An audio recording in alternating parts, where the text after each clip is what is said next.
Hello my dear friends. तो अभी हम लोग स्पोकन का कुछ क्लासेस ले रहे हैं जहां हम लोग टू से रिलेटेड कुछ वाक्य को पढ़ रहे हैं। लास्ट वीडियो में हम लोगों ने टू से रिलेटेड एक टॉपिक पढ़ा था प्रेजेंट में। आज उसी टॉपिक को हम लोग पास्ट में कंटिन्यू करने वाले हैं। तो इन्फिनेटिव का टॉपिक चल रहा है, 2+V1 का टॉपिक चल रहा है और आज इस 2+V1 के टॉपिक में हम लोग पास्ट के सेंटेंस को लेने वाले हैं। तो पहला सेंटेंस जो हम लोग पढ़े थे पिछले वीडियो में वो था मुझे अंग्रेजी बोलना पड़ता है। ये प्रेजेंट का सेंटेंस है। अगर उसी वाक्य को हम लोग पास्ट में ले लें, है ना, जैसे सेंटेंस है मुझे अंग्रेजी बोलना पड़ता था, बोलना पड़ता था। भाई इससे रिलेटेड बहुत सारा वाक्य हम लोग बोलते हैं। पहले समझना है कि इसका नीड कहाँ है। अंग्रेजी बोलने में ऐसा वाक्य आप हजारों बोलते हो जो 2+V1 से रिलेटेड होता है, बट वो टेंस से प्रभावित नहीं होता, तो बच्चे कंफ्यूज हो जाते हैं इसके स्ट्रक्चर में। तो इसीलिए हम लोग स्पोकन के टॉपिक में कुछ ऐसे वाक्य को बनाएंगे। पिछले वीडियो में हम लोगों ने प्रेजेंट का सेंटेंस बनाया था, आज का वीडियो में हम लोग पास्ट का सेंटेंस को बनाने वाले हैं। तो सेंटेंस क्या है, मुझे अंग्रेजी बोलना पड़ता था। तो ये पहला सेंटेंस हो गया। अगर हम चाहें तो इसी वाक्य को हम लोग ऐसे भी लिख सकते थे कि मुझे अंग्रेजी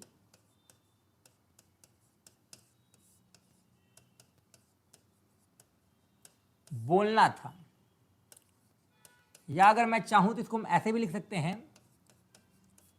कि मुझे अंग्रेजी बोलना पड़ा,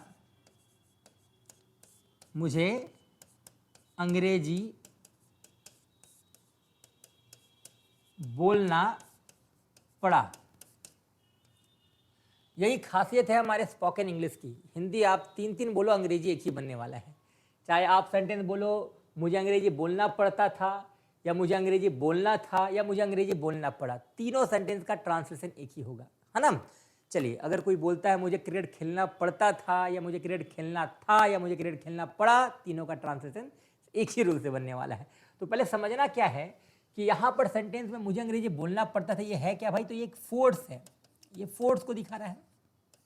और मैंने बताया था कि हर फोर्स जो है अपने आप में एक नीड होता है, एक नीड होता है। जैसे अगर आप बोलते हो सर मुझे सुबह उठना पड़ता है, तो निश्चित तौर पे सुबह उठना जो है आपके लिए फोर्स है, लेकिन निश्चित तौर पे जो आपने बोला सुबह उठना पड़ता है, अगर आप सुबह नहीं उठोगे तो बहुत सारा काम आपका जो है वो अनियमित हो जाएगा, है ना। वो सारा काम आपका टाइम पे नहीं होगा, तो निश्चित तौर पे आपके लिए बेहतर है नहीं। तो जो फोर्स है वो आपके लिए क्या है, नीड है ना। जैसे अगर आप बोलते हो कि मुझे घर जाना पड़ता है ना, तो निश्चित तौर पे घर जाना भी जरूरी है। यानी हर फोर्स अपने आप में क्या एक नीड है।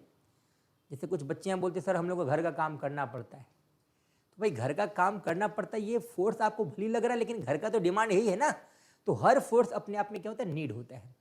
तो फोर्स का सेंटेंस या नीड का सेंटेंस निश्चित तौर पे एक ही रूल से बनेगा, क्योंकि फोर्स का ही सेंस नीड का सेंस होता है। अब इस वाक्य को हम लोग बनाते हैं।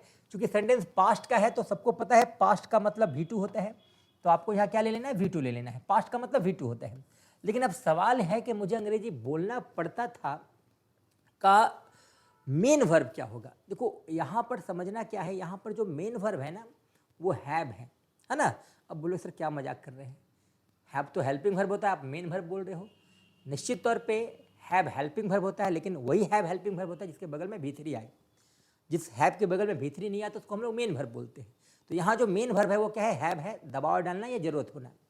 और जब हम पे दबाव आ रहा है या जरूरत हो रहा है तभी हम क्या कर रहे हैं, बोल रहे हैं।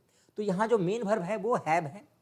दबाव डालने का सेंस में हम लोग क्या लगाएंगे, हैव लगाएंगे। चूंकि सेंटेंस V2 का डिमांड कर रहा है, इसलिए हम लोग को यहाँ पर क्या लेना होगा, हैड लेना होगा। तो यहाँ पर हम लोग हैव का V2 क्या ले लेंगे, हैड ले लेंगे। तो हैड हो गया। अब मैंने क्या देखा यहाँ ना, मैंने बताया ना किसी भी वाक्य में वर्ब की संख्या एक से अधिक होती है तो हम लोग इन्फिनेटिव का प्रयोग करते हैं। इन्फिनेटिव का प्रयोग इसलिए करते हैं क्योंकि वर्ब क्या हो गया, ना लेकर आ गया। वर्ब क्या लेकर आ गया, ना। तो जो वर्ब ना लेकर आएगा तो आपको टू का प्रयोग करना ही होगा, क्योंकि हंसना का इंग्लिश लाफ होता नहीं है, हंसना का इंग्लिश टू लाफ होता है। जाना का इंग्लिश गो नहीं होता है, जाना का इंग्लिश टू गो होता है। बच्चे बोलेंगे नहीं सर जाना का इंग्लिश जो है वो गो होता है। चलो मान लिए जाना का इंग्लिश गो होता है, बोलो आई गो का हिंदी क्या होगा, आई गो मैं जाना हूँ, नहीं ना भाई, आई गो का मतलब मैं जाता हूँ, मतलब साफ है, जाना का इंग्लिश जो होता है वो टू गो होता है। लाइक मैं जाना चाहता हूँ, आई वॉन्ट टू गो। तो याद रखना ना का मतलब टू। अब इस वाक्य में आपको ना दिख रहा है तो आपको टू लगा लेना है, और टू इन्फिनेटिव है जो अपने बाद हमेशा V1 लेता है, तो आपको V1 भी ले लेना है, और आगे पीछे क्या हो जाएगा, सब्जेक्ट और ऑब्जेक्ट। एकदम आसान सा सेंटेंस है।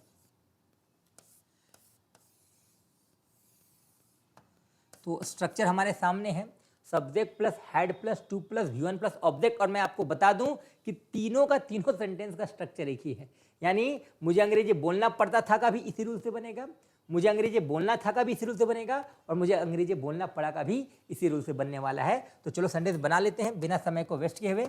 मुझे अंग्रेजी बोलना पड़ता था, क्या हो जाएगा, आई हैड टू, बोलना का इंग्लिश क्या हो जाएगा, स्पीक, और इंग्लिश ऑब्जेक्ट हो जाएगा। तो सेंटेंस हो जाएगा I had to speak English, I had to speak English. अब आपको सोचना है कि ऐसे वाक्य आप घर में कितना बोलते हो, दोस्तों से कितना बोलते हो। मुझे जाना था, मुझे आना था, मुझे हंसना था, मुझे रोना था, मुझे खरीदना था, मुझे बेचना था।